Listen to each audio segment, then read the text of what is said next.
ওটিটির যুগে মানুষ ঘরের মুখী হয়ে গেছে। ঘরে বসেই মুঠো ফোনে, ল্যাপটপে, স্মার্ট টিভিতে তারা বিভিন্ন চলচ্চিত্র দেখছেন, বিভিন্ন টিভি সিরিয়াল দেখছেন।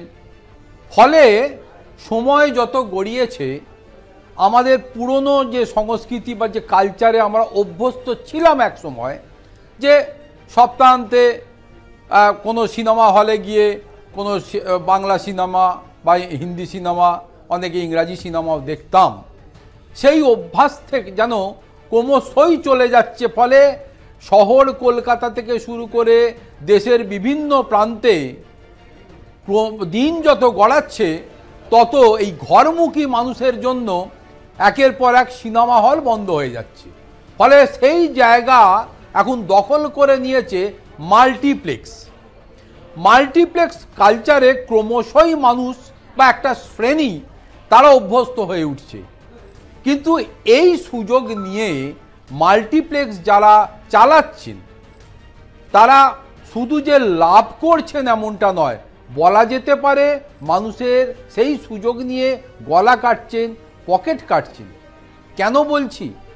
তার কারণ ভারতবর্ষের মতো একটা উন্নয়নশীল দেশে, যেখানে প্রচুর মানুষ দারিদ্র সীমার নিচে বসবাস করে, নিম্ন মধ্যবিত্ত শ্রেণী মানুষের সংখ্যা বেশি, সেই জায়গায় দাঁড়িয়ে মাল্টিপ্লেক্সে যদি কেউ কোনো সিনেমা দেখতে যান বা কিছুর জন্য যান, তাহলে সেখানে এক প্যাকেট 10 টাকা চিপসের যে প্যাকেট আমরা বাইরে থেকে 10 টাকা 20 টাকায় কিনে খাই, সেখানের জন্য তাকে 700 টাকা দিতে হয়।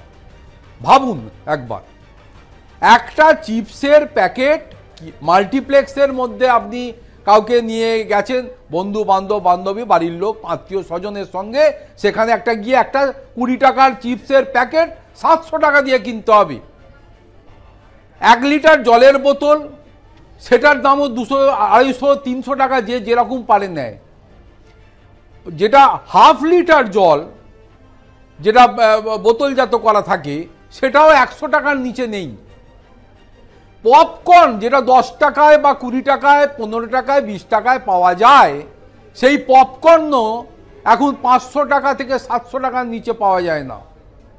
ফলে কর্ণাটক সরকার ইতিমধ্যেই মানুষের কাছে এই ধরনের একটা রাহজানির মতো ঘটনা যত দিন যাচ্ছে, এই মাল্টিপ্লেক্সের মালিক পক্ষ বা মাল্টিপ্লেক্স যারা চালাচ্ছেন তারা যেভাবে মানুষের পকেট কেটে অবৈধভাবে এই 20 টাকার চিপসের প্যাকেট থেকে আরম্ভ করে এই ধরনের দামের জিনিসগুলো 700 টাকা করে যেখানে নিচ্ছেন, এটা কিন্তু রোধ করার জন্য তারা 200 টাকার একটা দাম তারা ফিক্সড করে দিয়েছে, যে এবার থেকে প্রতিটা মানুষ এখানে এলে মাল্টিপ্লেক্সে যদি আসেন তাদের কাছে 200 টাকার বেশি দাম নেওয়া যাবে না।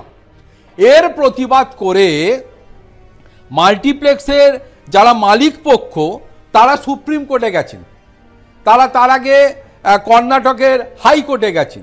হাইকোর্টে গিয়ে তারা এর বিরুদ্ধে স্টে অর্ডার করছেন। এরপর যখন সুপ্রিম কোর্ট বা দেশের সুপ্রিম কোর্টের দ্বারস্থ হয়েছেন, সেখানে 2 বিচারপতি বিক্রম নাথ এবং বিচারপতি সন্দীপ মেহতার বেঞ্চে বিষয়টা ওঠে।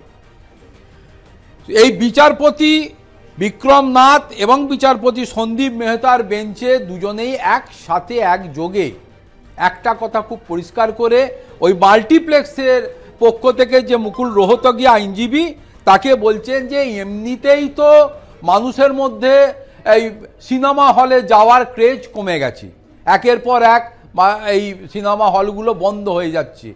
এরপরে যদি মাল্টিপ্লেক্সে আপনারা যে সিনেমা যারা দেখতে আসবে তাদের জন্য যদি এই ধরনের রেটের ব্যবস্থা করেন, তাহলে সেখানেও তো মানুষ আর আসবে না।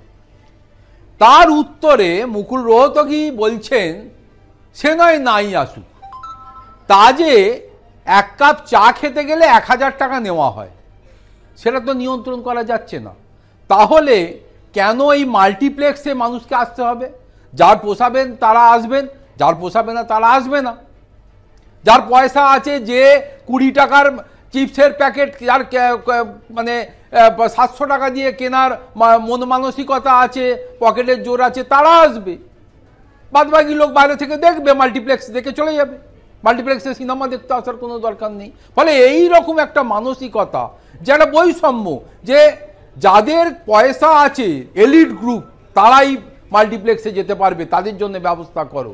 আর যাদের পয়সা নেই, 20 টাকার চিপস তারা রাস্তা থেকে কিনে খাবে, আর দূর থেকে মাল্টিপ্লেক্স দেখে বাড়ি চলে যাবে।